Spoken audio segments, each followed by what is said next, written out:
오늘은 로마서 8장 12절로 25절 말씀 가지고 보이지 않는 소망, 아들 명분에 대해서 우리가 말씀을 상고하도록 합니다. 양자라고도 합니다. 아들 명분이라는 개념이. 그 양자라는 것은 아들이 없을 때 아들을 친족 중에서 대신하기 위해서 아들로 삼는 것을 우리가 양자라고 합니다. 그러나 아들 명분이라고 하는 이 의미는 아들의 위치에 놓고 아들이라 지정하는 거예요. 비슷하긴 해요. 그러나 양자는 아들이 없을 때 아들을 대신하는 거고, 하나님은 아들이 없는 건 아니죠. 하나님의 아들 명분, 그러니까 아들이라는 건 낳았다는 의미가 되죠. 그리고 상속자라는 의미가 되는 거예요. 그 상속자로 지정하는 거예요. 상속자로 지명하는 거예요. 그거를 이제 그 아들이란 히오스란 단어와 그 지정했다라고 하는 티땜이라는 단어를 둘이 합쳐서 히우테시스라고 해서 아들 명분이라 이렇게 그 설명하며 번역하는 것이 이해하기가 쉽다. 그래서 그렇게 아들 명분으로 했습니다. 그러니까 첫 번째 로마서 8장 12절로 17절 아들 명분을 얻기 위해서는 공동 상속받는 것이고 공동 고난받는 것이고 공동 영광을 받는 것이다. 그렇게 첫 번째 대지하겠습니다. 첫 번째 12절로 13절 그렇고 그런즉 형제 삶이여 내 삶은 빚진 자 삶이지만 육체로 육체를 따라 살 것은 아니다. 왜냐하면 네 삶이 육체를 따라 살거든 죽기를 기대하는 것이나 영으로 몸의 행실을 죽이면 살 것이다. 죄와 사망의 법에서 생명의 성령의 법이 우리를 해방했다.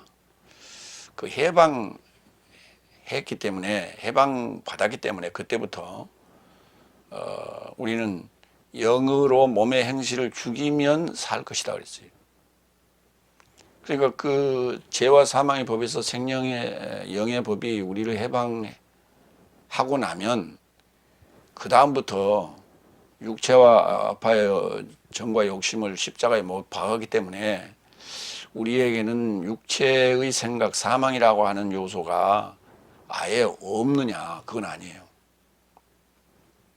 그건 아니고 지금 이론상 논리상 그렇다는 얘기입니다. 그러니까 그 논리가 합당할 때 우리는 그걸 믿게 되는 거거든요.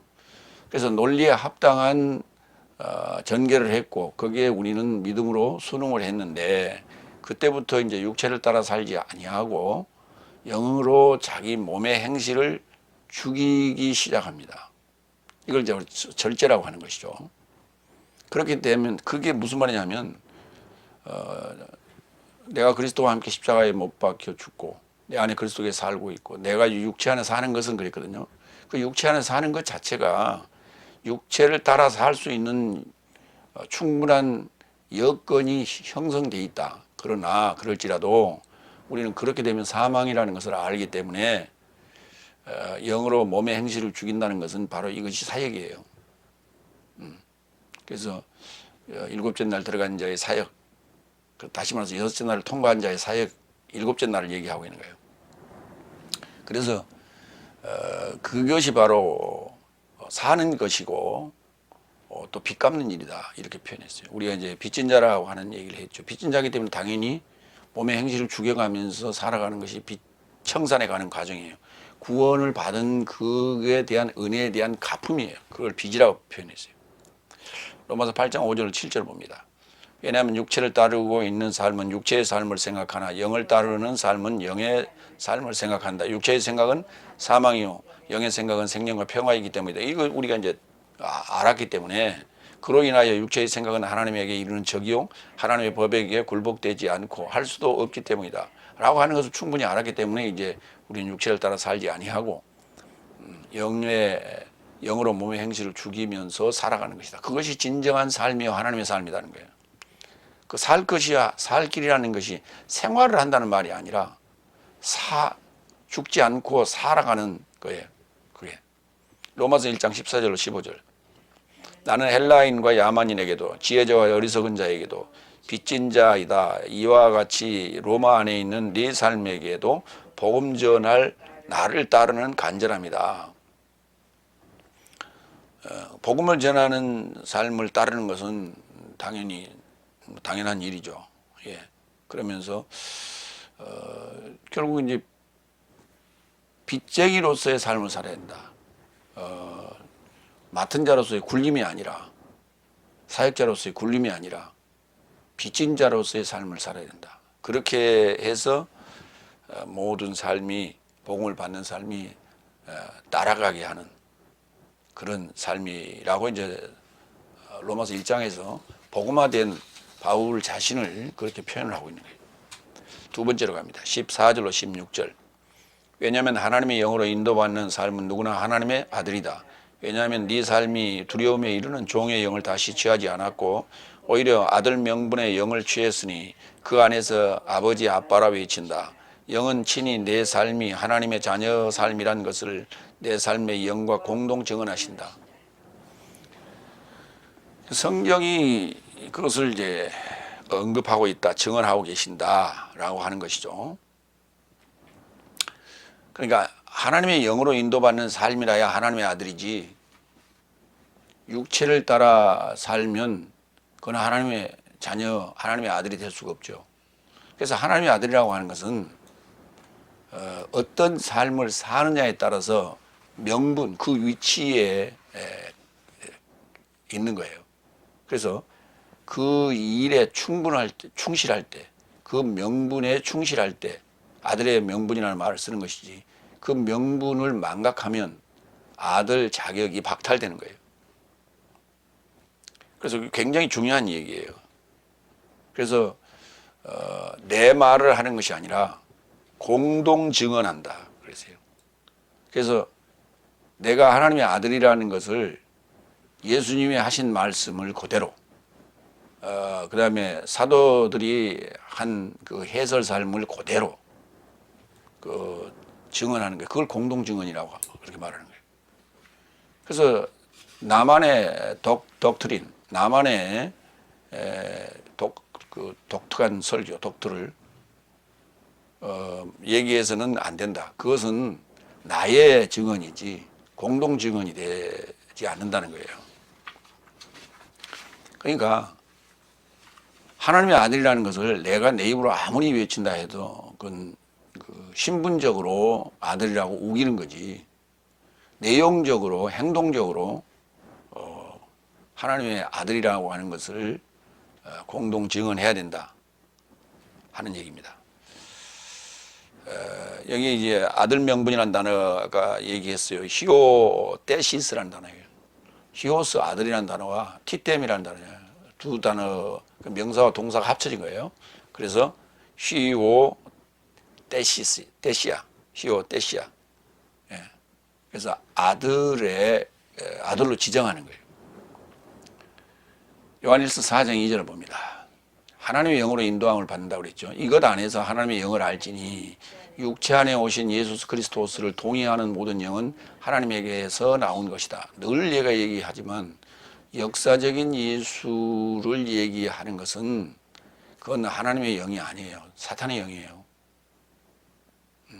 그 이제 4장 2절 이하에 그 육체 안에 오신 예수 그리스도를 동의하지 않는 영은 사탄의 영이다.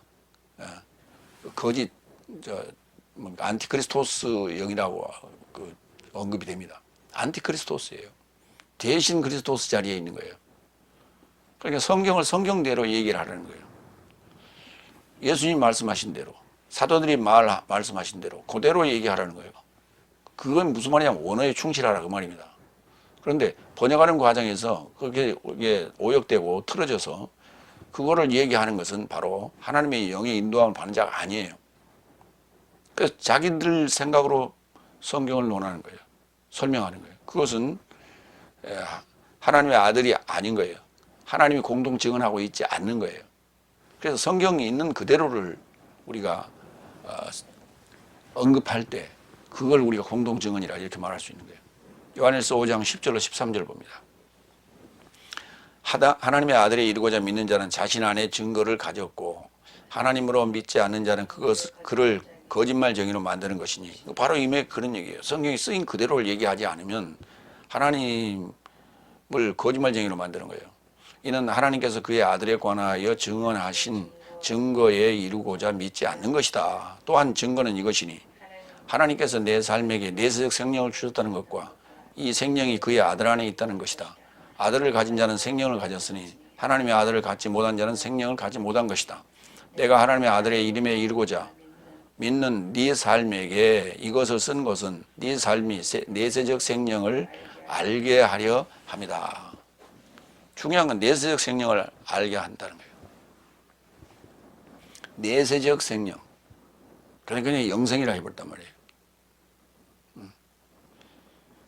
아요나스 조에, 이 아요나스 조에 내세적 생명을 알게 하는 것이다. 그것은 바로 하나님의 아들의 이름에 이르고자 믿는 삶이에요. 근데 이거 하나님의 아들을 믿는다 이렇게 번역했죠. 하나님의 아들의 이름에 이르고자, 예수스, 크리스토스와 하나 되고자 믿는 거예요. 이 부분, 이르고자라고 하는 에이스 전치사 이 부분을 지금 다 놓치고 있는 거예요. 10절에도 보면 증언하신 증거에 이르고자 그랬죠. 예수님의 말씀하신 그 내용에 부합되고자, 그 하나 되고자 그 말이에요. 그것이 바로 하나님의 아들에 관한 얘기다. 성경은 내가 그렇게 하나님의 아들 되는 것이다. 하나님의 아들 되는 거예요. 하나님의 아들 되기 위하여 하나님의 아들을 만들려고 하나님의 아들을 보내서 복음서 사역을 하신 거예요. 공생의 사역을 하신 거예요. 그래서 그 예수 그리스도스와 하나 되고자 믿는 거지. 그 아들 되기 위한 믿음이에요. 내가 하늘나라에 가가지고 하나님도 만나보고 예수님도 만나보고 그렇게 되는 게 아니고, 소위 롤 모델로 주신 거라고, 예수님을. 그러면 예수님 화가 되는 거예요. 그리스도 화가 되는 거예요. 그 그리스도 화가 된다는 건 뭐입니까? 구원주, 메시아라는 얘기죠. 다음 요한복음 6장 35절로 38절. 하나님의 말씀이 저 삶을 향하여 발생하였으니 저 삶은 하나님 삶이라 언급하였다. 하나님의 말씀이 발생하면 저 삶을 하나님 삶이라고 그래요. 데오이 복수형을 썼어요. 그리고 성경은 풀려짐이 불가능하다. 아버지께서 저를 거룩하게 하여 세상에 이르고자 보내셨는데 네 삶은 내가 하나님의 아들이라고 언급한 것을 모독한다고 말하느냐? 나의 아버지의 사역 삶을 행하지 않거든 나로 믿지 말라. 그러나 나는 행하는데 비록 나로 믿지 않을지라도 사역 삶으로 믿어라. 이는 아버지가 내 안에 나도 그 안에 있음을 네 삶이 알고 믿게 하려 함이다. 그러니까 나라고 하는 예수님의 표현은 예수수. 나사렛 예수를 얘기하는 거예요. 나사렛 그리스도 예수란 말을 안 해요. 나사렛 예수스라고 표현해요. 그러니까 나라는 표현을 쓸 때는 예수스. 사역적 측면은 크리스토스예요. 메시아예요. 그러니까 나 예수스가 메시아예요. 사람인 예수스가 메시아예요. 그 메시아라고 하는 건 사역적 개념이에요. 그러니까 예수님께서 그랬어요. 나를 믿지 못하거든 그 말이에요. 나사렛에서 난 나를 믿지 못하겠거든 나의 사역을 보고 믿어라. 아버지가 내 안에, 내가 그 안에 지금 있음을 네 삶이 알고 믿게 하려 합니다. 이 말은 바꿔서 얘기하면 기득권, 종교지도자들의 기득권을 침해하느냐, 침탈당하느냐 이런 얘기가 아니에요. 근데 우리가 이제 오늘 여기 이제 서기관 바리새인들이 결국은 종교 지도자, 자기들의 어떤 기득권, 그걸 유지하기 위한 하나의 세력 싸움으로 지금 이해를 했단 말이에요. 오늘날도 마찬가지. 다 하나님의 아들이 돼버리면은 사역자라고 하는 특별한 직책에 대한 어떤 집착이 필요하지 않는 거예요. 그 중요한 게 아니라는 거예요. 결국은 하나님 말씀을 효과적으로 우리가 선포하고 전달하기 위한 하나의 수단인 것이지, 직분이라고 하는 것은. 그 직분을 가지고 군림하다 보니까 그것을 침해받지 않고 침탈당하지 않기 위한 하나의 노력들이 성경 안에 서기관 바리새인 사두개인들과 예수님과의 그 다툼, 말다툼에서 우리가 본정을 볼 수 있었던 거예요. 근데 그것이 오늘 현실 속에서 그대로 이어지고 있다는 거예요. 그러니까 예수님께서 나와 아빠는 하나다, 나와 아버지는 하나다라는 말씀을 지금 하시고 계시는 거예요. 그래서 영으로 몸의 행실을 죽이면 산다. 산다는 자체가 이게 바로 하나님이다. 하나님으로 사는 거예요. 그러니까 나는 김광섭이에요. 그러나 사역은 목사거든요. 사역. 근데 그 사역이 목사의 사역이 돼서는 안 돼. 그리스도스의 사역이어야 돼. 사도들의 사역이어야 돼. 하나님의 사역이어야 돼. 세 번째로 갑니다. 17절. 그래서 자녀 삶이거든 또한 상속자 삶이요 실로 하나님의 상속자 삶이다. 그래서 그리스도스의 공동 상속자 삶이니 내 삶이 공동 고난 받거든 공동 영화롭게 되려 합니다. 하나님의 상속자, 하나님의 상속자 무슨 말이에요? 하나님의 이제 그걸 기업이라는 하나님의 기업이라고 번역을 하는데 하나님의 상속자. 하나님 되는 상속자예요. 하나님을 상속받는 거예요. 하나님을 상속받는 거예요. 하나님의 상속자란 말은. 그러니까 하나님에게 속한, 하나님에게 소속된 상속자란 말이니 뭘 상속받았다는 거예요? 하나님을 상속받았다는 말이에요. 근데 우리는 이게 상속받는다고 그러니까 가서 내가 이 땅에서 수고했으니까 거기에 대한 대가를 받는다. 아버지가 가신 재산, 아버지가 가진 무슨 권세, 이거 다 받는다. 맞아요. 다 권세, 그 상속이라는 개념 자체가 아버지가 돌아가셨을 때 우리가 받는 게 상속이에요. 근데 이게 하나님의 것을 상속받는다. 그런 개념이 아니란 말이에요. 하나님을 상속하는 거예요. 그러기 위해서는 우리가 그리스도스도 이제 공동상속자 개념이란 말이죠. 그렇기 때문에 고난받는 일은 그리스도스였기 때문에 왜냐하면 사역 그리스도스라는 그 메시아적 사역이 고난을 받는 거예요. 그 고난을 받았기 때문에 그가 이제 공동상속자이고 고난받았기 때문에 또한 그 고난받은 것은 영화롭게 되려 합니다. 그러니까 우리가 그리스도스화 된다. 그리스도스의 이름에 이르고자 믿는다라고 하는 것은 그리스도스 사역을 할 때 받는 고난. 그러므로 공동 상속자가 되는 것이 공동 영화롭게 되는 거예요. 계시록 3장 21절로 22절 봅니다. 이기는 자는 나의 보좌 안에 나와 결합하여 앉도록 그에게 줄 것이다. 그러니까 한번 생각해 보세요. 이기는 자는 나의 보좌에 나와 결합하여 메타라는 단어를 썼어요. 어떻게 결합하여 앉았어요? 무릎에 앉아 있는 거예요? 아니면 어깨동무하고 있는 거예요? 그렇게 하더라도 그거는 시인이 되는 거예요. 공동 개념이지 신 개념이지 메타 개념이 될 수가 없죠. 메타라는 것은 곱하기 개념이에요. 결합되어 버렸어요. 완전히. 나의 보좌 안에 나와 결합되어 앉아 있다. 주님의 보좌에 주님화돼서 앉아 있는 거예요. 보좌의 주인이 보좌는 하나밖에 없지 보좌가 세 개 있는 게 아니에요. 세 개 있다고 해서 내 보좌는 없죠. 네 개가 있어야 내 보좌가 있는 거예요. 일반적인 그 다섯째 날의 논리로 치면 왜 성부 성자 성령 세 보좌가 있고 그리고 내도 함께 그 옆에 있으면 내 옆에 하나 보좌가 하나 더 있어야 네 개. 그런 게 얘기가 아니란 말이에요. 이기는 자는 나의 보좌 안에 나와 결합하여 앉도록 그에게 줄 것이다. 나도 이겼고 나의 아버지 보좌 안에 나의 아버지와 결합하여 앉은 것과 같이 줄 것이다. 이거 허락하겠다는 거죠. 귀를 가진 자는 그 영이 교회 삶에게 무엇을 말씀하시는지 들으라. 굉장히 어려운 얘기라는 거예요, 이게. 그렇기 때문에 원어적 분석이 안 일어나면 이해가 안 돼요. 그래서 보좌에 앉았다는 얘기는 이제 왕이라는 얘기예요. 치리자라는 얘기예요. 통치자라는 얘기예요. 그가 누구야? 하나님이죠. 계시록 21장 6절로 7절. 그리고 그가 내게 언급하셨다. 나는 알파와 오메가 시작과 완성이 되었다. 나는 목마른 자에게 생명의 물 샘에서 값없이 줄 것이다. 이기는 자는 모든 삶을 상속할 것이다. 그리고 나는 저에게 하나님으로 있을 것이고 저는 나에게 아들로 있을 것이다.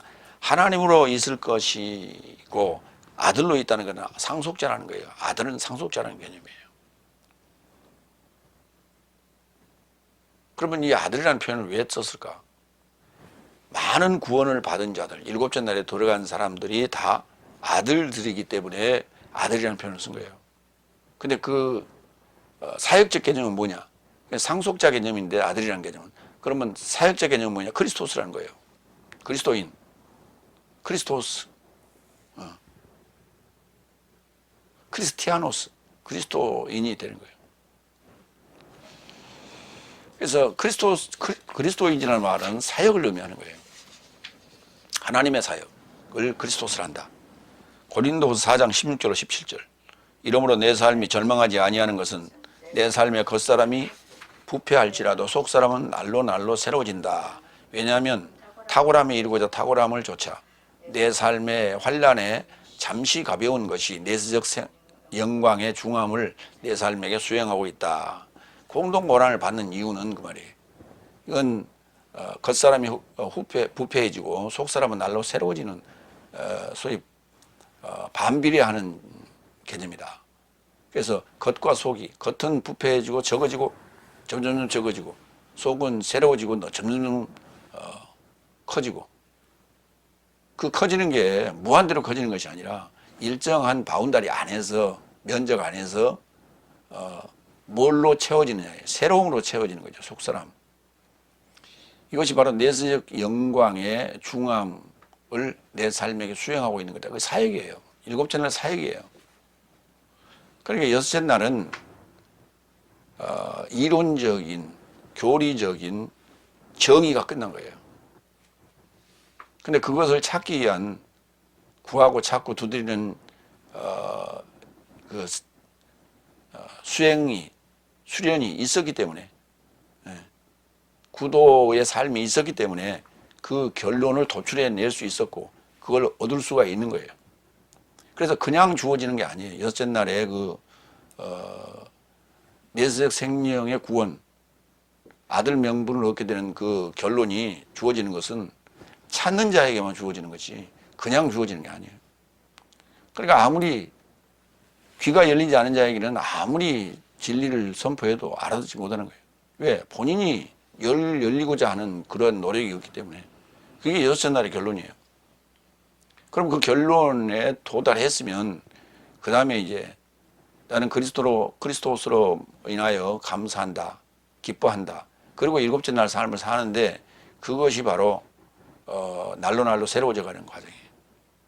그래서 8장은 1절, 2절의 결론을 죄와 사망의 법에서 생명의 영의 법이 나를 해방했다, 자유롭게 했다라고 하는 결론을 내려놓고, 그리고 나서 일곱째 날의 삶을 어떻게 살 것인가라는 걸 설명하고 있는 거예요.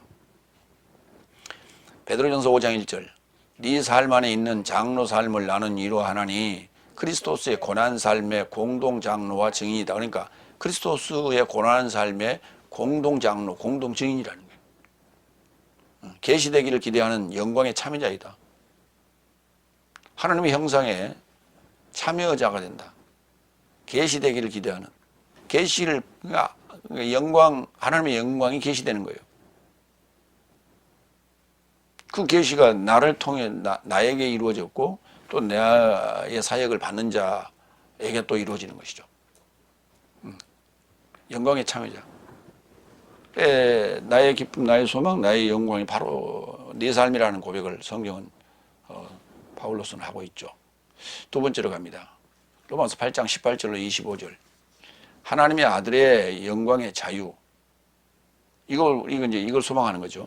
그걸 몸의 구속이라고 그래요. 아들의 명분이라 하기도 하고, 보이지 않는 소망이라 합니다. 다 같은 말이에요. 하나님의 아들의 영광의 자유. 이걸 우리가 소망하는 거죠. 그걸 몸의 구속이라 하고 아들의 명분을 얻는 거예요. 네 번째 19절로 20절 갑니다. 이제 때의 고난 삶은 내 삶에게 이루고자 계시되길 기대하는 영광을 향하여 비길 수 없다고 여긴다. 왜냐하면 창조물의 학수고대는 하나님의 아들 삶의 계시를 간절히 기다린다. 이제 때, 이제 린, 카이로스, 이제 때, 지금 현재 이제 여섯째 날 이제 끝나고 일곱째 날에 이제 이때의 고난 삶은 계시될 영광과 비길 수 없다. 하나님의 아들의 계시입니다. 계시될 영광과 비길 수가 없죠. 당연하죠. 그러니까 사역을 통하지 아니하고는 계시의 복음이 완성되지 않습니다. 열리지 않아요. 사역을 했을 때만. 아까 제가 얘기해서 여섯째 날에 내가 찾았던 것은 논리적 결론이에요. 논리적 완성, 교리의 완성적 개념을 내가 받는 거고 알게 되는 거예요. 그건 이론적 개념이란 말이에요. 근데 그것을 찾는데도 찾는 구도의 삶이 있어야 된다는 했죠. 그렇다면 그걸 찾은 결론 이후에 이제 때의 고난 삶은 그 말이에요. 지금부터, 이제부터 이 마지막 때의 고난받는 삶은 내 삶에 이루고자 계시되길 기대하는 영광을 향하여 비길 수 없다는 거예요. 그 계시되는 영광이 뭐냐면 사역을 통해서만이 얻어질 수 있는 기쁨이에요. 사역이 없이는 그 기쁨을 누릴 수도 없고 계시되는 영광을 우리가 볼 수도 없죠. 베드로전서 4장 12절로 13절. 사랑스러운 삶이여 네 삶 안에 있는 불길로 시험을 향하게 되는 것으로 네 삶과 동행하는 나그네같이 낯설게 여기지 말라. 그러니까 당연히 일곱째 날을 사는 삶은 불길로 시험을 향하게 되는 일이 발생할 수밖에 없게 된다. 근데 그것을 나그네처럼 낯설게 여기지 말고 당연지사다라고 생각해라 라고 얘기합니다. 오히려 13절 오히려 네 삶이 그리스도스의 고난으로 교통하는 것 같이 즐거워하라. 고난과 교통하는 거예요. 고난과 교통하는 거예요. 가마솥에 불을 지펴서 밥을 합니다. 그런데 그때 그 불길은 맹렬한 모든 것들을 다 그 땔감을 태워버리죠. 그렇기 때문에 내가 불을 지필 때 조심해야 돼. 내가 화상을 입을 수도 있기 때문에. 그러나 조심스럽고 그러한 그 과정들이 다 끝나면 맛있는 밥이 지어지죠.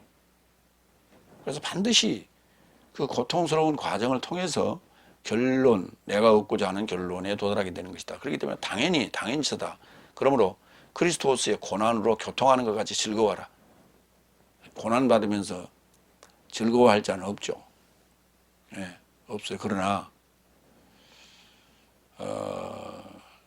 사역적 고난, 일상적 고난이 아닌 사역적 고난은 즐거워해집니다.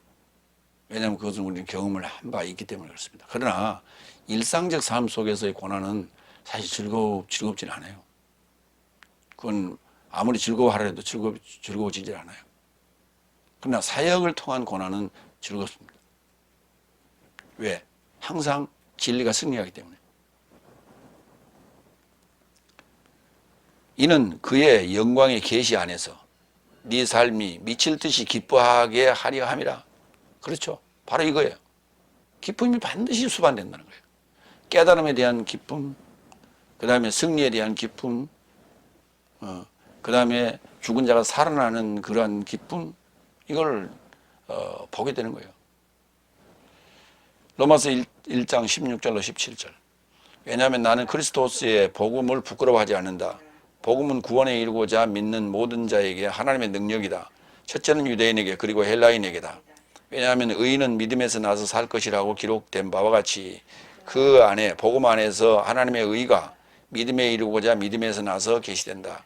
반드시 믿음이 전제돼야 돼요. 반드시 복음에는 믿음이 전제돼야 돼요.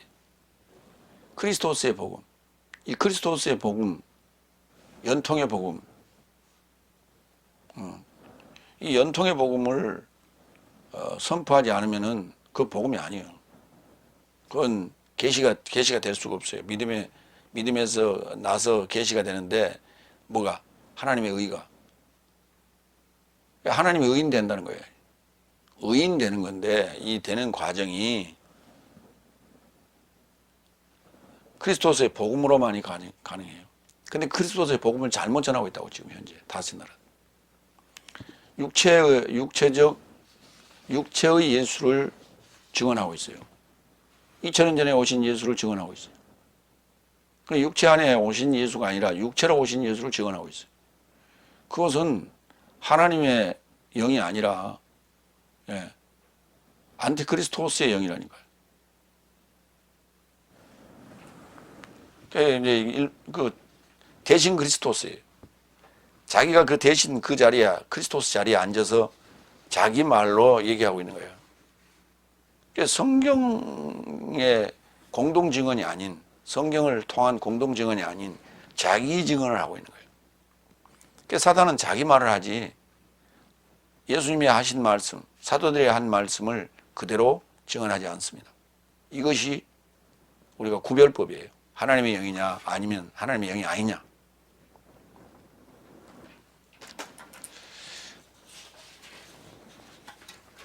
고린도후서 4장 4절로 6절. 저런 삶 안에서 이 시대의 신이 그리스도스의 영광의 복음의 광채를 저 삶에게 빛나지 못하게 하려고 불신하는 삶의 지각을 눈멀게 하였으니 그리스도스는 하나님의 형상이다. 크리스토스의 영광의 복음의 광채.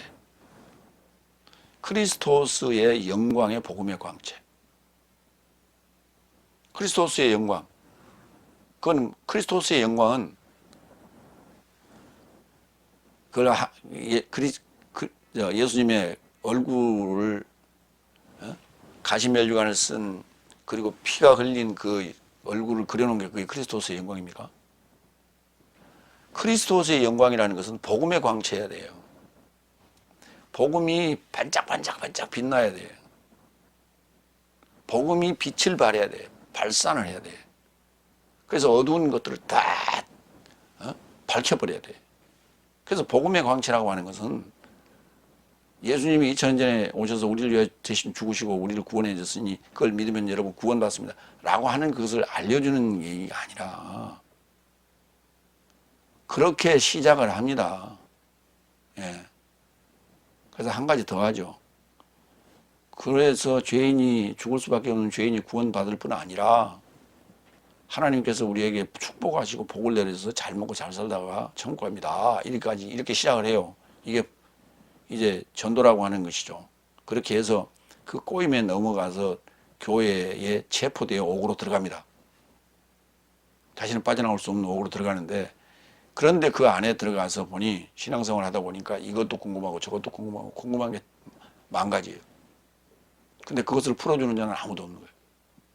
그 풀어달라고 그러면 자기 말로 전부 다 설명하고 있어요. 근데 그 자기 말이라는 게 다 대동소이에 사탄의 그게 설명이.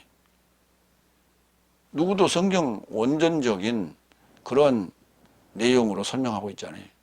그러니까 들어도 깜깜해요. 시원하거나 환하게 눈이 뜨이지 않아요. 복음의 광채가 아니에요. 그건. 그리스도의 영광의 복음의 광채. 그래서 메시아의 영광이 드러나는 거니까. 복음의 광채가 들어가면 그리스도의 영광이 드러나. 뭘로? 기쁨으로. 뭐 안에서? 우리의 얼굴 안에서, 우리의 말 안에서, 우리의 생각 안에서, 우리의 행동 안에서 그게 드러난다고. 그걸 하나님의 형상이라고 그러는 거예요. 그걸. 근데 들어도 깜깜이고 들어도 궁금하고 그 자리에서는 이해했는데 돌아서면 시원하지 않고 여운이 남고. 5번째 5절. 왜냐하면 내 삶이 자신을 선포하지 아니하고 오히려 크리스토스를 예수라 주라 선포하며 바로 이거 중요한 얘기 나오잖아요. 내 자신을 선포하지 않았다고 그랬어요. 사도 바울은. 크리스토스를 예수라 주라 선포하며 예수를 인하여 내 자신의 삶이 네 삶의 종된 삶을 선포한다. 네 삶의 지도자, 네 삶의 통치자, 네 삶에 군림하는 자라고 그렇게 선포하지 않았다고요. 종된 삶이라고 선포했어요. 다메섹에 예수 믿는 자들을 체포하러 갈 때는 정말 살기등등했다고 그랬죠. 예, 살기등등했어요. 우리 속담에 이런 말이 있죠. 그 대감이 죽으면 예, 문상객이 없지만 개가 죽으면은 문상객이 더 있다. 뭐 그런 말도 있죠. 그러니까 그 대감보다는 권세가 누가 더 세냐? 문지기가 더 세다.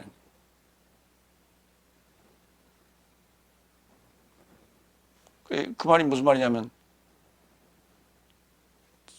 성경을 자기 삶화해서 내 자신의 삶에 관한 얘기로 자기의 체험적 신앙 등등을 언급하면서 얘기해버리죠. 그러니까 결국은 본질인 하나님의 예수님의 사도들의 말씀보다 자기 말에 더 권세가 있는 거예요. 문지기는 문지기가 훨씬 더 권세가 있는 거예요.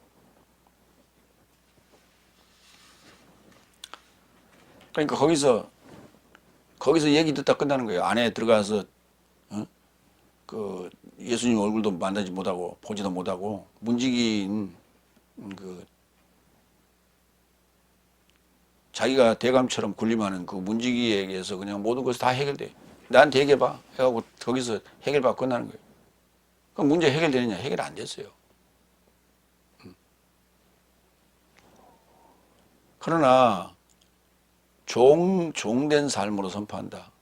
그렇게 군림하던 그 살기등등하던 사울이 다메섹에 예수님 만나고 나서는 종으로 바뀌었어요. 종이라는 것은 그들의 가려운 데를 긁어줘야 돼. 그들이 궁금한 것을 해결해 줘야 돼.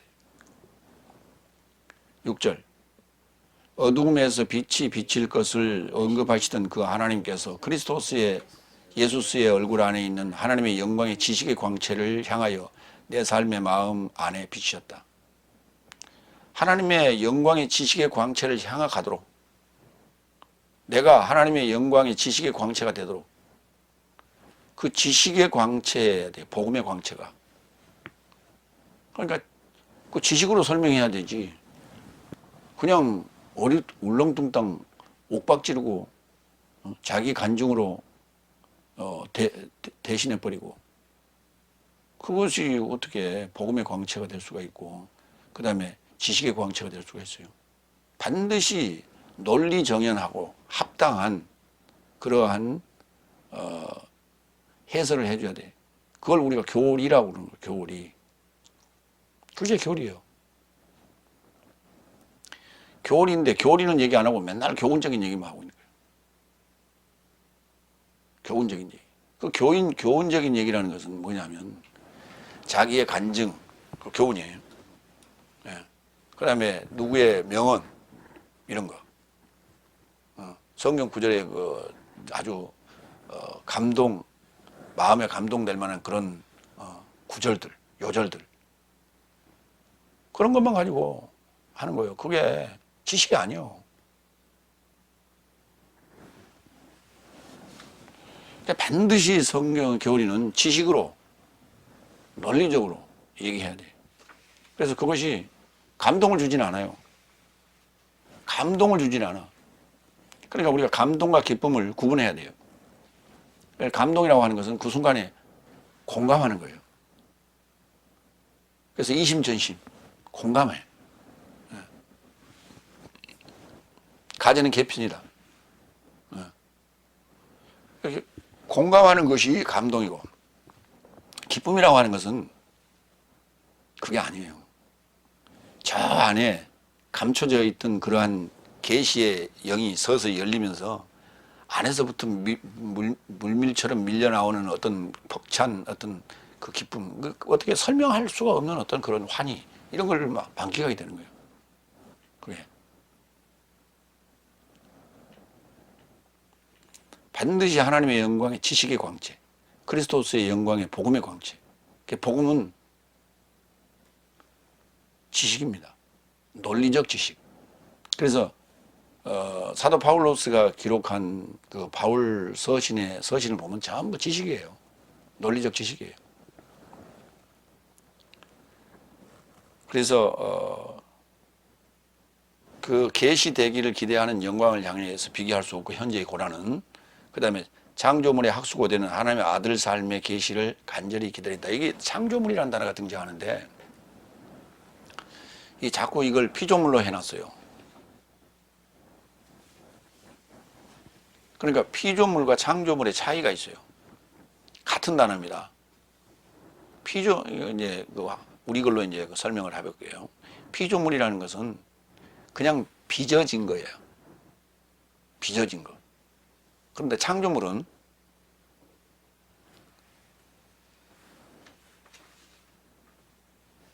하나님의 형상으로 창조돼 가는 거예요. 그래서 피조물적 표현은 다째 날까지 개념이에요. 그래서 질그릇 개념이에요. 그거는 피조예요. 그 질그릇은 아무 생각할 수 없어요. 근데 질그릇 안에 복음의 지식, 복음의 지식의 광채가 들어가면 그가 새로운 창조물로 바뀌기 시작해요. 그래서 성경이 지금 신약에서 여기 지금 파울로스 그 서신에 등장하는 이런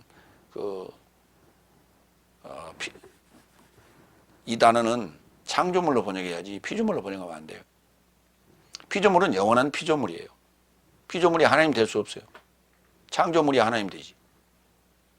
그래서 이 언어라고 하는 것은 설명이고 표현 방식인데 그 표현 방식 자체가 우리의 의식을 지배한단 말이에요. 그래서 그 말을 딱 듣는 순간 우리는 피조됐구나. 그러니까 우리는 더 이상 여기서 더 이상 갈 수가 없어. 그래서 나는 창조 능력이 없어. 나는 피조물이기 때문에. 그래서 피조물은 영원한 피조물이야. 하나님 될 수 없어. 라고 억압하고 재단시켜버린 거예요. 그건 누구의 이 번역이냐? 사단의 번역인 거예요. 피조물이라는 개념은. 신약에서는 창조물이라고 해야 이게 일곱째 날로 갈 수가 있는 거예요.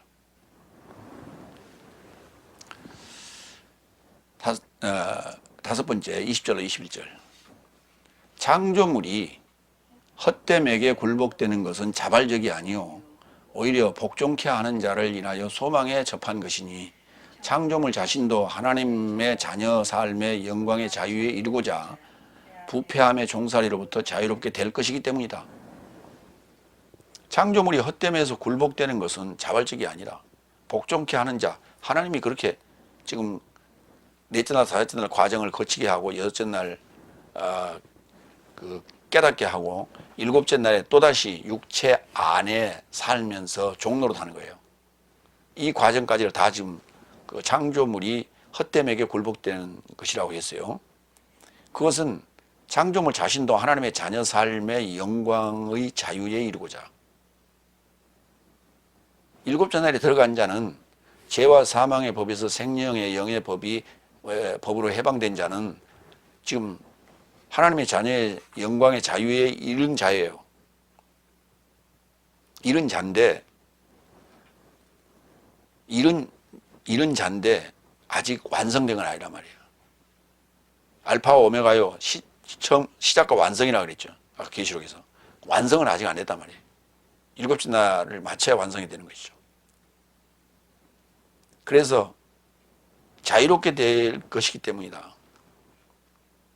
완전한 자유는 이제 이 땅에서 우리가 하직할 때가 이제 완전한 자유를 얻게 되는 것이죠.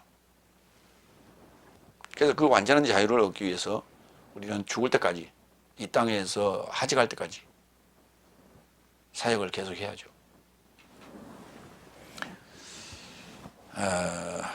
고린도후서 3장 17절로 18절을 봅니다. 주는 영이시니 주의 영이 계신 곳에는 자유가 있다. 엘류테리아. 엘유테리아. 자유라는 단어예요. 명사예요.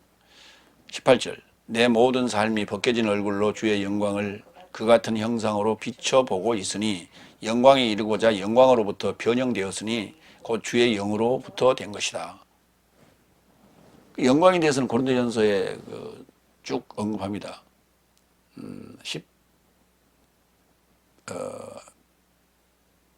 15장에 언급이 됩니다. 하늘의 영광, 땅의 영광, 짐승의 영광, 물고기의 영광 등등 여러 가지 형태, 각자의 형태의 영광을 가지고 있죠. 그러나 주의 영광으로 주의 영으로 말미암아 나의 영광에서 하나님의 영광으로 바뀌는 거예요. 나의 영광에서 하나님의 영광으로 바뀌었을 때 그때 우리가 자유자다 이렇게 얘기할 수 있는 거예요. 자유자다 이렇게 얘기할 수 있어요. 그러니까 이 종속됐다라는 말은, 죄에 종속됐다라는 말은 그게 가려놓은 거예요. 눈을 가려놨어. 무지의 상태예요. 그렇기 때문에 안다라고 하는 후계는가 청지기에게 계속 당하고 사는 거예요. 그래서 그 눈이 떠졌을 때 우리가 자유자다 이렇게 말할 수 있는 거예요. 그래서 모든 삶이 벗겨진 얼굴로 주의 영광을 그 같은 형상으로 비춰보고 있다. 같은 형상이 돼야 돼요. 주의 영광과 내 영광이 같다라고 하는 것을 그때 알아. 그걸 알아야 돼. 이게 뭐냐면 사상의 동일성, 복음의 지식의 광채가 동일하다는 거예요. 그건 감동이 아니라 그 말이 맞아요. 생각해봐도 그 말이 맞아요. 고시어봐도 그 말이 맞아요. 여태까지 나는 잘못된 것을 듣고 살았어. 이거예요.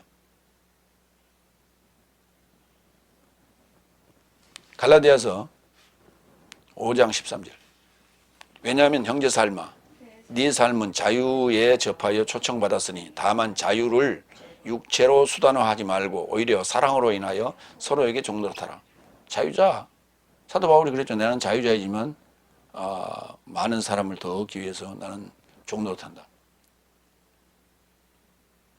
그러니까 바울이 그리스도의 종된 나 바울은 하고 할 때 그리스도의 종됐다는 얘기예요. 그리스도의 종됐다는 말은 복음화된 사역자가 됐다는 얘기예요. 예. 그래서 그리스도처럼 그렇게 섬김, 도를 하고 있다 이런 표현이지. 자유자가 됐는데 어떻게 다시 종이 될 수 있냐? 죄의 종이 되느냐 하나님의 종이 되느냐 이 차이예요. 로마서 8장 2절. 왜냐하면 그리스도스 예수스 안에 있는 생명의 영의 법이 죄와 사망의 법에서 나를 해방했다. 생명의 영의 법이 이게 그 해방했다는 단어가 자유롭게 했다는 얘기예요. 같은 말이에요. 동사예요. 그러니까 해방하였다, 자유롭게 하였다. 그 해방이라는 단어가 이제 자유라는 단어로도 볼 수 있겠죠.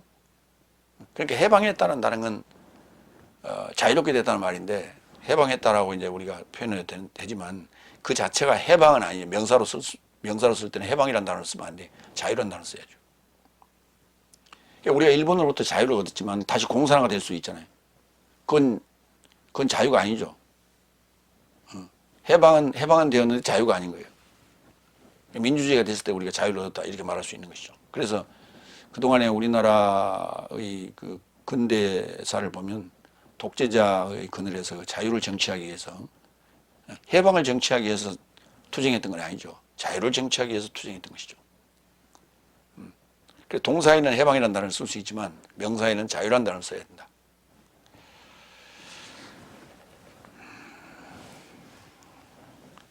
요한복음 8장 31절로 2절. 그런즉 예수께서 그에게 믿는 유대인 삶에게 말씀하시더라. 만일 네 삶이 내 말 안에 거한다면 나의 참 제자 삶이다. 그리고 진리를 알 것이요 진리가 네 삶을 자유롭게 할 것이다. 진리를 알 것이고 진리를 알면 진리가 네 삶을 자유롭게 할 것이다.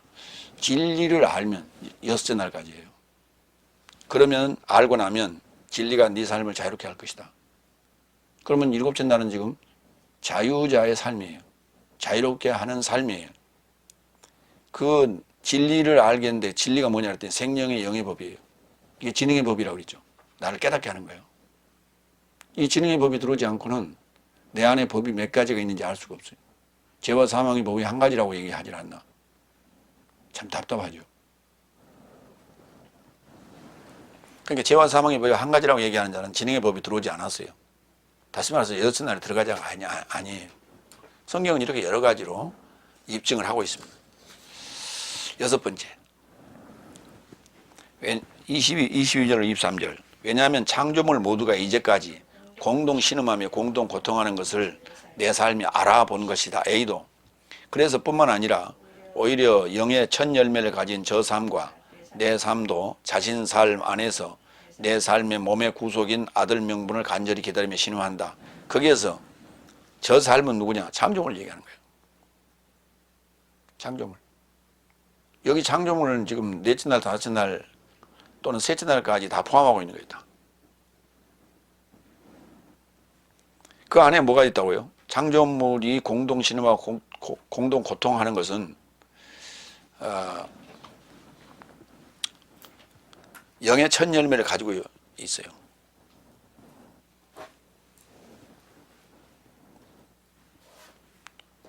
아파르케. 네. 첫 열매를 가지고 있다. 첫 열매를 가진 그랬어요. 영의 첫 열매를 가진 저 삶과 내 삶도.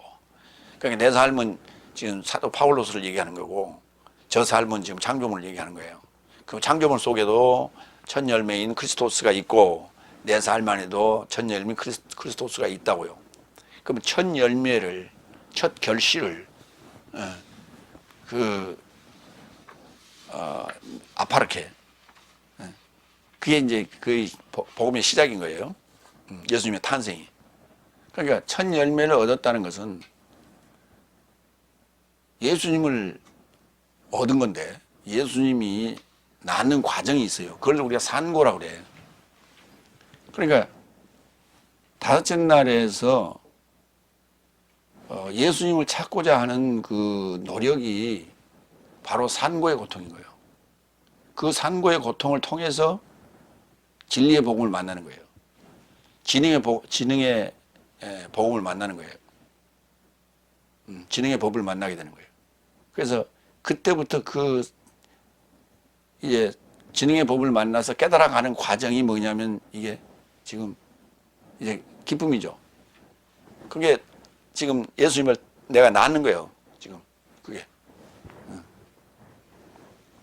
그러니까 그 산고의 고통을 못 견디면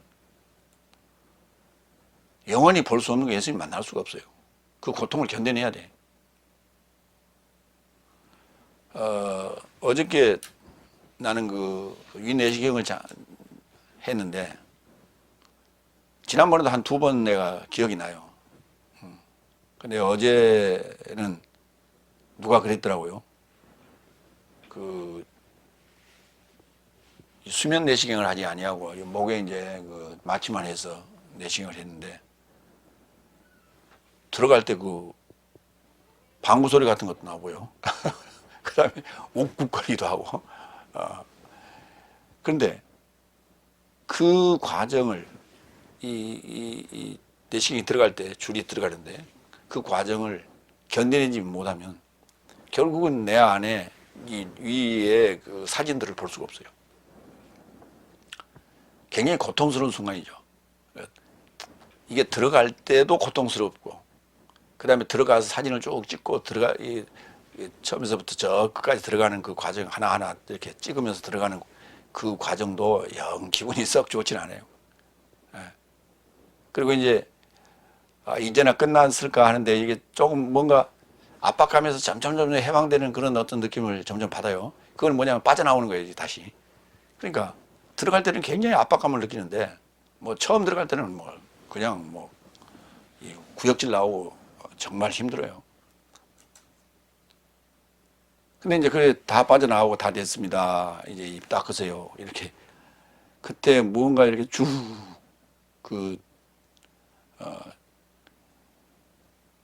어떤 일이 이제 마무리되는 과정.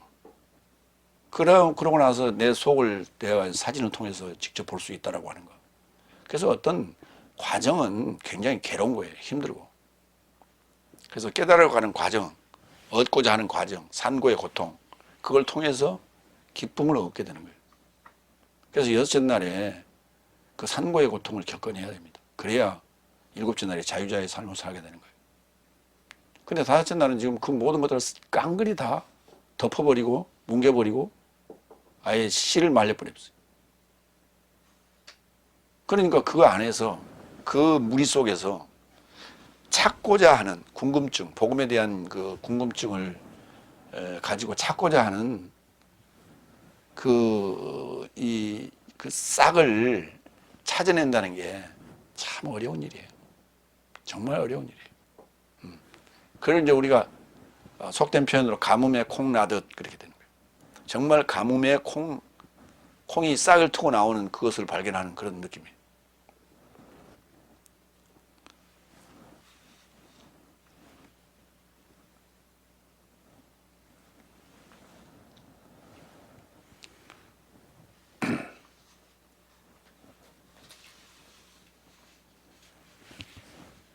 야고보서 창조물에 대해서 좀 보겠습니다. 이 창조물이라는 단어가 아까 크티시스라는데 크티시스, 크티시스라고 하는데 창조물에 대해서 몇 군데 좀 보겠습니다. 야고보서 1장 15절로 18절. 그 후에 욕망이 잉태하여 죄를 낳고 죄가 완성됨으로 사망을 초래한다. 이 초래한다는 단어가 어떤 의미냐면 뭐 사망을 낳는다 이렇게 번역을 했습니다만, 그러니까 욕망이 잉태하여 죄를 낳고 그건 맞아요. 죄가 완성됨으로 사망을 초래합니다. 사망을 초래한다는 것은 이런 거예요. 파장을 일으킨다. 우리 잔잔한 호수에 돌 하나 던지면 그게 파장을 일으키잖아요. 그래서 끝에 가서 이제 출렁거리는 그런 어떤 그걸 초래한다는 표현을 써요. 16절. 내 사랑스러운 형제 삶이여 미혹되지 말라. 모든 선한 주는 것과 모든 완전한 선물이 위에 있어 빛의 삶의 아버지로부터 내려오는데 그에게는 변덕도 없고 회전의 그림자도 없다. 그가 그의 창조 삶의 어떤 첫 열매를 내 삶에게 있게 하시려고 진리의 말씀으로 결심하여 내 삶을 초래하였다.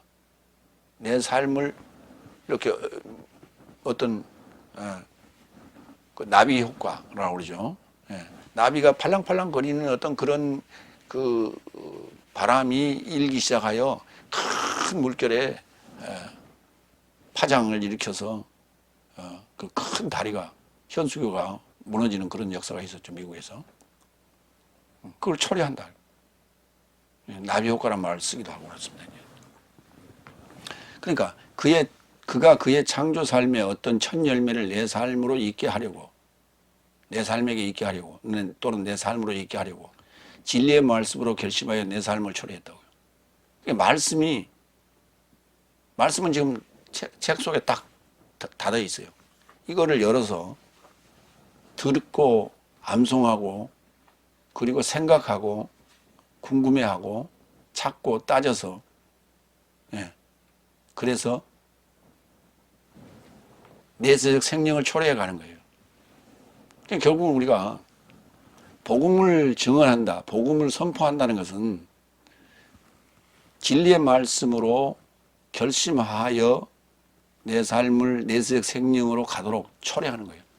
그렇게 나비 효과, 잔잔한 물결이 일어서 큰 물결이 되도록 그 충격이 가해지도록 그렇게 물결을 여기서 파동을 일으키는 거다. 물결의 파동을 일으키는 거다. 고린도후서 5장 17절 봅니다. 그처럼 누군가 그리스도스 안에 있는 새로운 피조물, 이 피조물로 이렇게 번역을 했거든요. 새로운 창조물이거든. 그리스도스 안에 있는 새로운 창조물이라고 그래야 맞지. 어떻게? 그렇죠. 베데스다 연못이죠.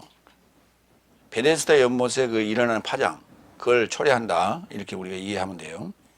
누군가 그리스도스 안에 있는 새로운 창조물이거든. 그래야 맞죠. 어떻게 새로운 피조물이라고 그러면 돼요.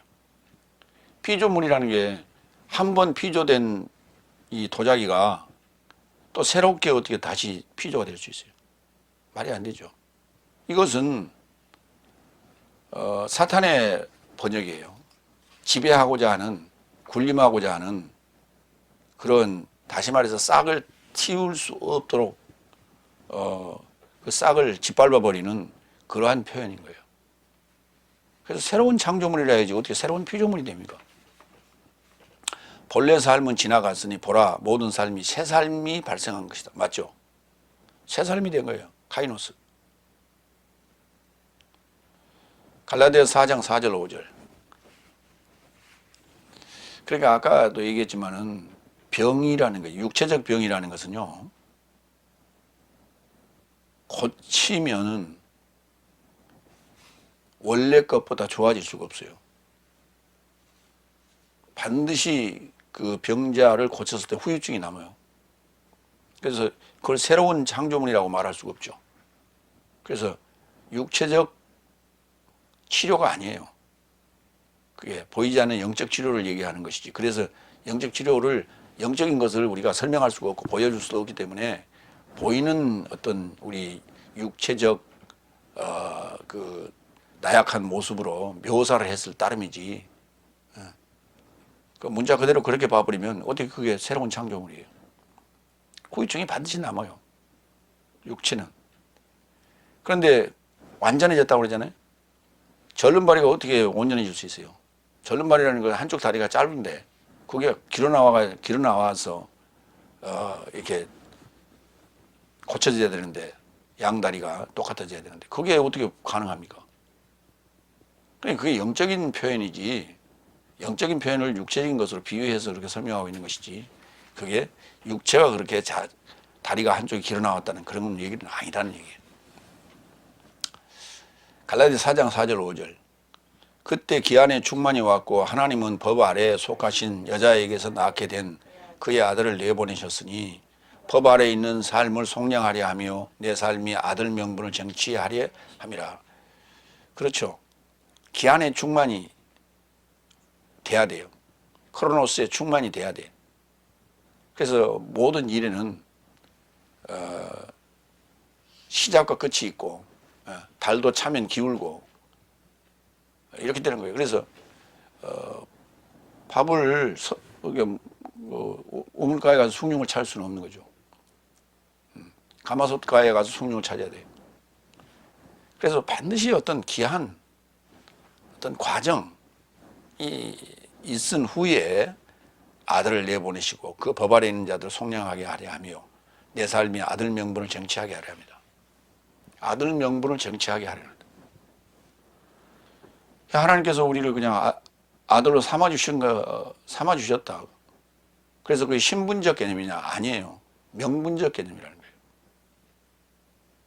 하나님의 아들 됐다는 것은 하나님의 아들의 명분을 내가 명분으로 살았을 때 아들이라고 말하는 것이지 신분적으로 너는 하나님의 아들이니까 이제 다시 거짓말해도 되고 담배 피워도 되고 술 마셔도 되고 못된 짓 해도 되고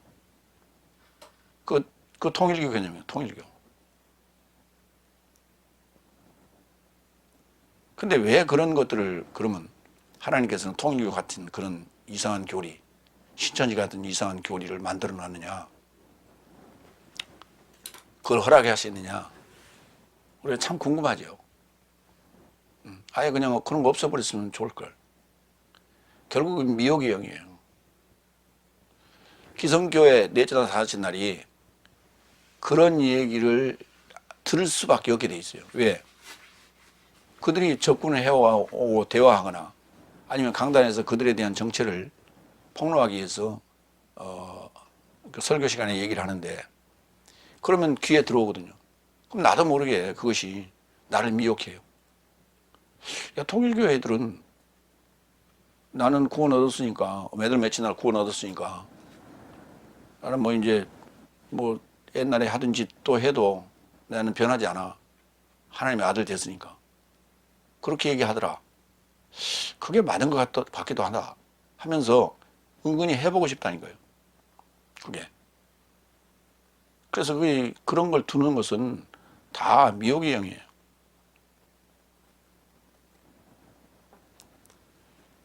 갈라디아서 4장 4절로 예, 아들의 명분 정체해야 합니다. 요한복음 16장 21절 아내가 언제든 해산한다면 그녀의 시점이 왔기 때문에 근심을 가지나 언제든 훈육아를 낳는다면 세상에 이르고자 사람이 탄생되었기 때문에 기쁨을 인하여 환난에서 더 이상 기억하지 않는다. 그렇죠. 여기 반드시 시점이 오죠. 그 시점이 해산할 시점이 왔다는 것은 그 10달 기한이 찼다는 얘기예요. 10달의 기한이 찼다는 거예요. 그래서 반드시 이 기한, 그 기한을 지나면 이게 기한을 결국 이제 날로 표현하기도 하고 절기로 표현하기도 했단 말이에요. 그래서 성경이 정한 그 기한, 그 때와 절기에 대해서 우리가 분명히 알아야 된다. 이건 시간적 개념인데 이 시간적 개념은 굉장히 중요한 것이다. 근데 그것을 잘못 이해하고 나서 크로노스는 하나님의 시간이고 카이로스는 우리 시간이다. 뭐 이런 이상한 소리들을 하고 왔는데 나 도대체 이해가 안 가요. 7번째. 왜냐하면 내 삶은 소망으로 구원받았다. 그러나 보여지는 소망은 소망이 아니다. 왜냐하면 누군가 뭔가를 보고 또 무엇을 또 소망하겠는가. 거기 우리 개혁성경 한번 봐요.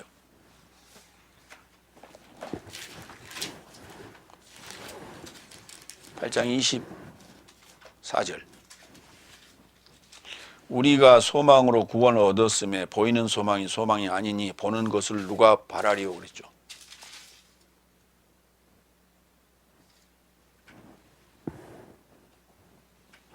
소망이 아니니 보이는 것은 소망이 아니죠. 그까지 좋아요. 네. 보이는 건 소망이 아니지. 아니니 보는 것을 누가 바라리오. 개혁성경 그랬어요. 네. 보는 것을 누가 바라리오. 그 말은 무슨 말이에요? 보는 것은 바라지 않는다는 얘기죠. 개혁성경이 그렇게 돼 있어요.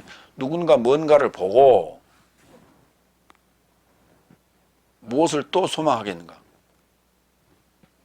뭘 봤는데 또 뭔가를 소망하겠는가? 누군가 뭔가를 보고 무엇을 또 소망하겠는가? 그러니까 보여지는 건 소망이 아니다. 만약에 봤는데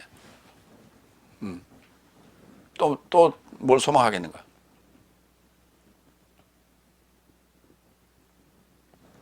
금덩어리를 봤는데 또 금덩어리를 또 소망하겠어요? 보여달라고? 그러니까 한번 봤으면 다시 가고 싶다라고는 할 수 있겠죠. 뭐 여행, 또 영화 다시 볼 수 있겠죠. 왜? 기억에서 사라지니까. 그때 좋았으니까. 근데 그건 소망이 아니란 말이에요. 그래서 내 삶은 25절. 그래서 내 삶은 보지 않는 것을 소망하는 것이거든 인내로 인해 간절히 기다린다. 소망으로 우리가 구원을 얻었다니까요. 소망으로 구원을 얻었어. 그러니까 구원을 받다면 다시 그것을 또 소망을 하겠어요? 구원을 얻었는데.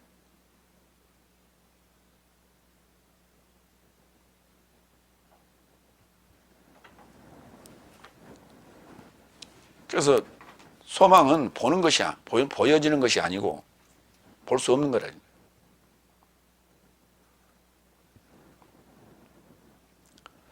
보지 않는 소망을 인내로 구원받았다. 고린도후서 4장 18절 한번 봅니다. 내 삶에 주목하는 것은 보여지는 것이 아니요 오히려 보여지지 않는 것이니 보여지는 것은 잠시적인 삶이요 보여지지 않는 것은 내세적 삶이다. 그래서 보는 것은 보여지는 것은 그대로 존재하지 않아요. 늘 변해요. 그래서 거기에 소망을 둘 수가 없어요. 그러니까 구원에 대한 소망이란 말이에요.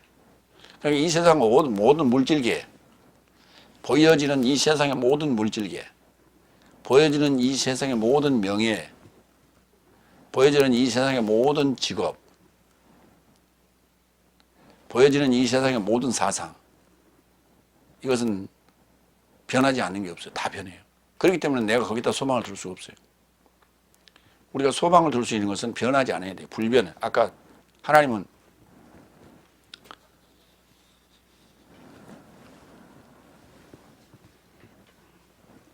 어디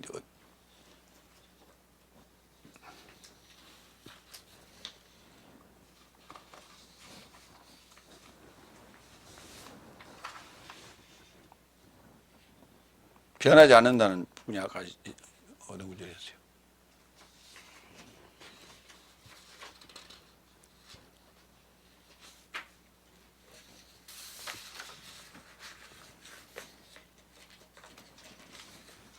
그림자도 없고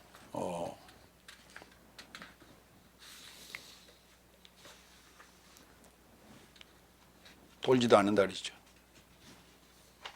찾으려고 보면 이렇게 없어요.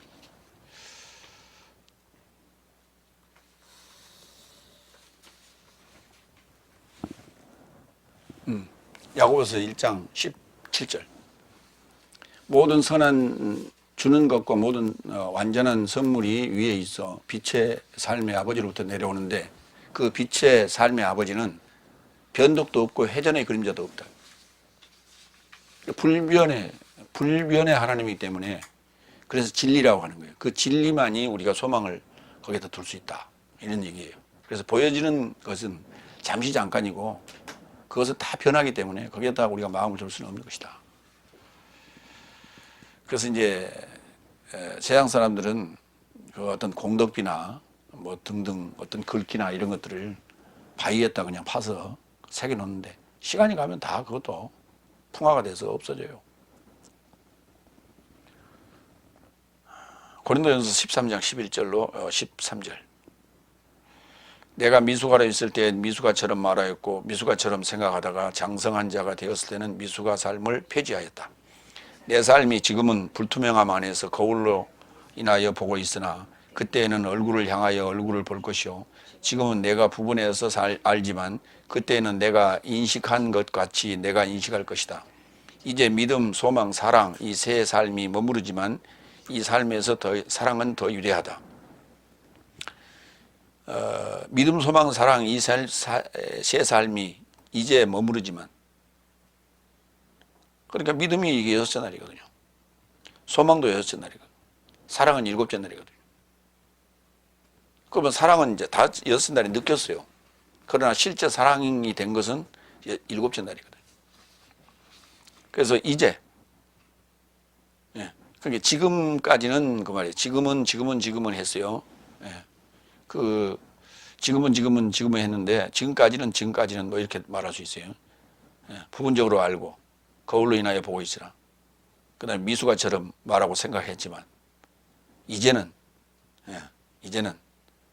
믿음, 소망, 사랑인 이 세 삶이 머무르지만 믿음, 소망, 사랑 씨앗이 이미 발화하였고 그다음에 그리고 소망 성장하였고 그다음에 결실했죠. 내 자신이 결실했어요. 그리고 이제 그 사랑을 또 나누는 그 삶이 이제 7째 날에 들어가는 거죠. 그래서 자라나는 성장하는 이 과정을 통해서 우리는 소망을 갖게 된다. 그래서 새롭다라고도 말할 수 있고 성장한다라고도 말할 수 있는데 하나님만이 가능한 거예요. 크리스토스 그 메시아의 사역만이 이것을 우리가 가늠해 볼 수 있는 것이죠. 그래서 우리의 소망은 보여지는 것이 아니고 보여지지 않는 것이에요. 그래서 육적인 것이 아니라 영적인 것이, 외적인 것이 아니라 내적인 것이. 그래서 인내로서 간절히 기다린다. 이 간절히 기다린다라고 하는 것은 자신 안에 이루어졌지만 사역을 통해서 그 소망의 그 장성한 성장해가는 과정을 보기를 기다린다 이런 표현을 썼어요. 마무리합니다. 하나님 자녀 삶은 공동 상속, 공동 영광의 하나님의 아들의 계시를 기다리는 공동 고난을 받는 것이 당연합니다. 보이지 않는 소망인 몸의 구속, 곧 아들의 명분을 얻기 위해 공동 고통과 신음도 감내합니다. 이는 하나님의 영광의 자유자 된 자의 빚쟁이의 삶이다. 반드시 이 시간적인 때의 구분이 필요하다. 그렇지 아니하고는 뭉텅그려서 적용할 수는 없다 하는 것을 분명히 알고 여섯째 날의 과정인지 일곱째 날의 과정인지 아니면 다섯 날의 과정인지를 구분하는 지혜가 있어야 된다. 마무리하도록 합니다. 기도하겠습니다.